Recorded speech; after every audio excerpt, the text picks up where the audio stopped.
Potencia eléctrica, determinar de qué depende la potencia eléctrica en un circuito eléctrico. Una corriente eléctrica en un circuito puede transferir energía al hacer un trabajo mecánico o termodinámico. Los dispositivos convierten la energía eléctrica de muchas maneras útiles, como calor a través de efecto Joule en una plancha, como luz a través del efecto Joule en las lámparas incandescentes, movimiento en un motor eléctrico, etc. La potencia eléctrica es la rapidez con la cual la energía eléctrica es transferida por un circuito eléctrico, es decir, la cantidad de energía eléctrica entregada o absorbida por un elemento en un tiempo determinado. La unidad en el Sistema Internacional de Medición es el watt.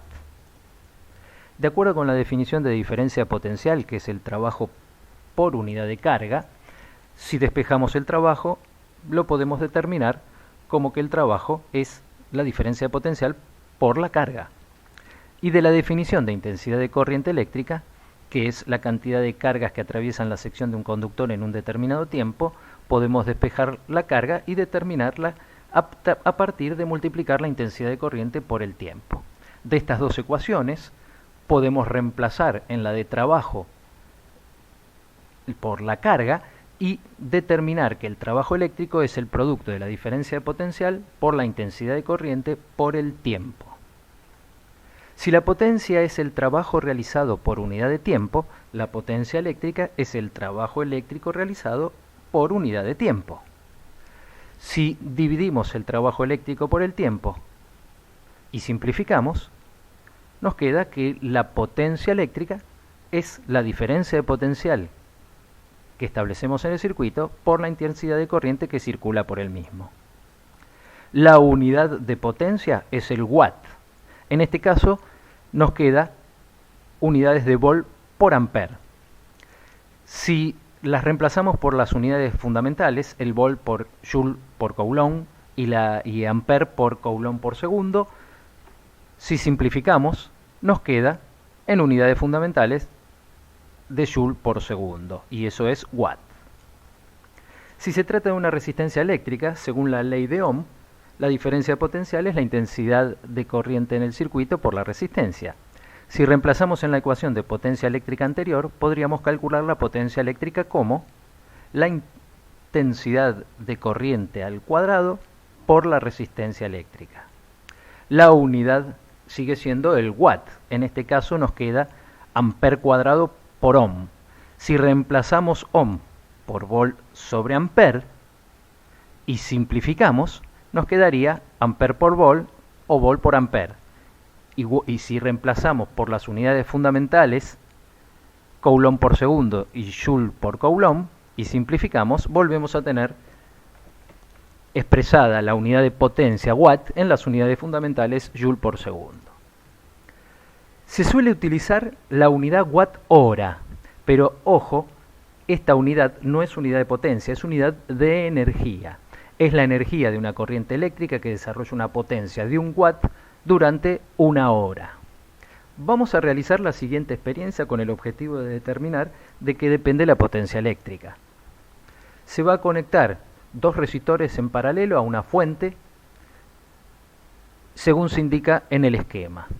Ahí tenemos el esquema, ahí tenemos la foto de la práctica que realizamos y se efectúan las lecturas del amperímetro 1, del amperímetro 2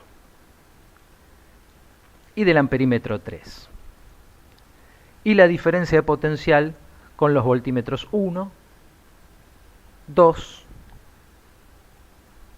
y 3. Repetimos la experiencia variando la tensión aplicada. Se reiteran las lecturas de los amperímetros 1, 2 y 3 y de los voltímetros 1, 2 y 3.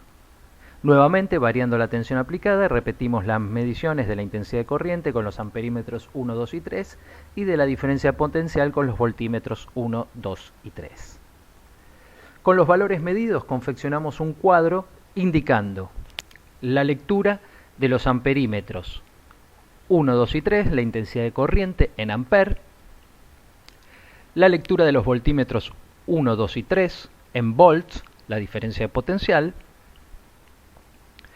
y utilizando los valores del cuadro vamos a calcular la potencia en cada elemento utilizando la ecuación de potencia, diferencia de potencial por intensidad de corriente. Y completamos el siguiente cuadro. En el primer caso, para la resistencia 1, tendríamos que multiplicar la diferencia de potencial 1 por la intensidad de corriente 1. En nuestro caso es 3,3 volt por 0,0069 amperes, o sea 6,9 miliamperes. Ese producto nos da 0,0228 watts y completamos en el cuadro de valores. Repetimos esta operación para los otros valores y calculamos cuál es la potencia disipada en cada situación. En primer caso podemos ver cómo la potencia disipada aumenta a medida que aumenta la diferencia de potencial. Repetimos los cálculos para la resistencia 2, vemos lo mismo, cómo aumenta la potencia con la diferencia de potencial, pero ya podemos ver en este caso que en la resistencia 1 la potencia es mayor con la misma diferencia de potencial que la resistencia 2 porque circulaba mayor intensidad de corriente, y esto se debía a que la resistencia 1 es más chica, o se debe a que la resistencia 1 tiene menor valor que la 2. Y obviamente, como se trata de un circuito paralelo, la potencia disipada total va a ser mayor porque la resistencia equivalente es más chica que la más chica. La potencia eléctrica depende directamente de la intensidad de corriente que circula por el resistor y la diferencia de potencial aplicada en el mismo. También podemos observar que la suma de la potencia disipada por cada resistor es igual a la potencia entregada por la fuente. En 1800, el conde de Rumford sugirió que el calor era una forma de energía. Más adelante, Joule demostró experimentalmente que convertir una determinada cantidad de energía mecánica en calor siempre obtenía la misma cantidad de calor. Prácticamente en la misma época, Helmholtz expresó la idea de que no solo el calor y la energía mecánica son equivalentes, sino que todos los tipos de energía lo son, y que no puede desaparecer una cantidad determinada de un tipo de energía sin que aparezca una cantidad igual de otro tipo.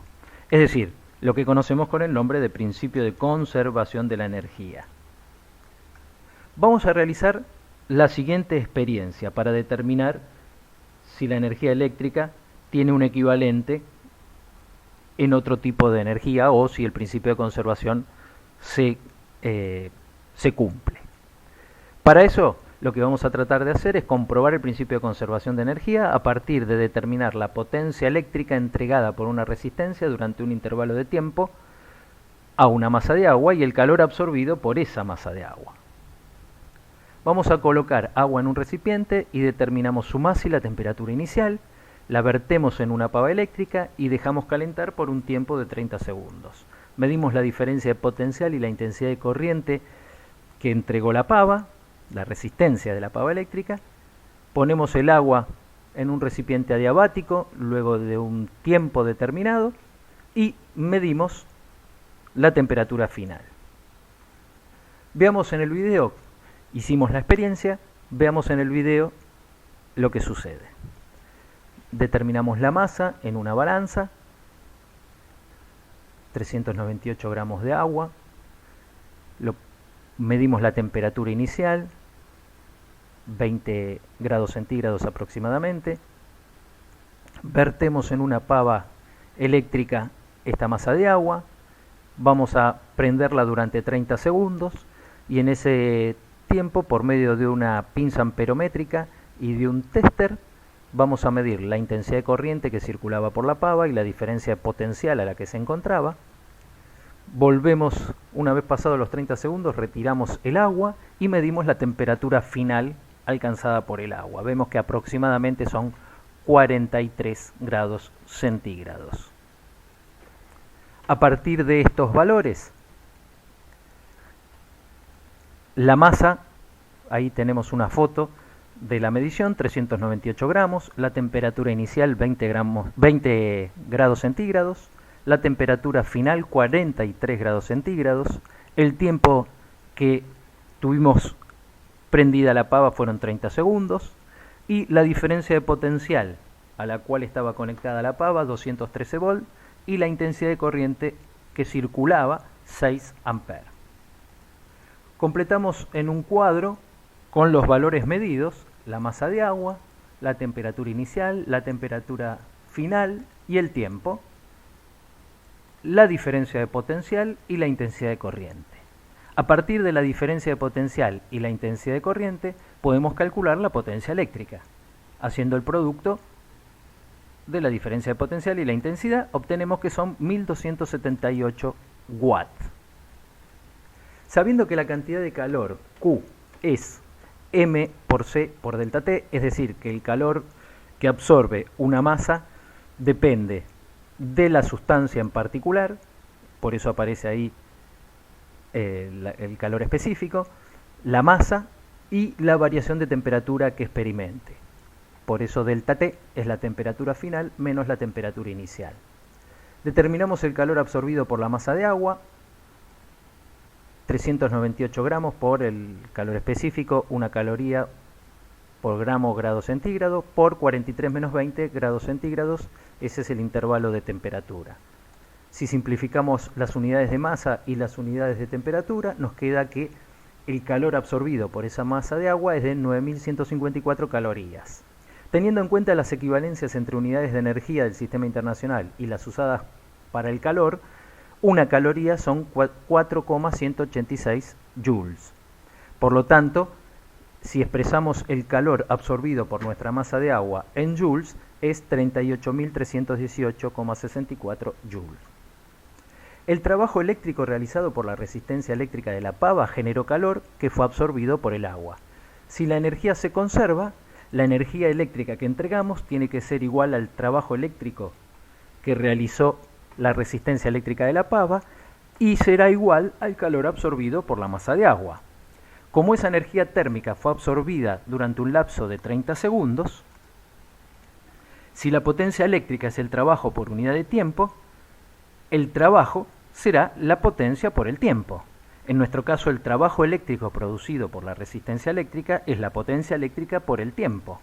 Si reemplazamos por los valores que calculamos de potencia eléctrica durante los 30 segundos que estuvo funcionando la pava, obtenemos que el trabajo eléctrico es de 38.340 joules. Podemos comprobar que la energía se conserva si la energía eléctrica suministrada a la pava es igual al trabajo eléctrico que realizó la resistencia de la pava. Entonces la energía eléctrica que suministramos a la pava eléctrica es igual al calor absorbido por el agua. Podemos ver que los valores son aproximados, ¿sí? Tenemos una diferencia de aproximadamente 22 joules en 38.000. Un error de medición, pero bastante insignificante. Podemos ver claramente cómo la energía se transforma, en este caso de energía eléctrica, en calor absorbida por la masa de agua.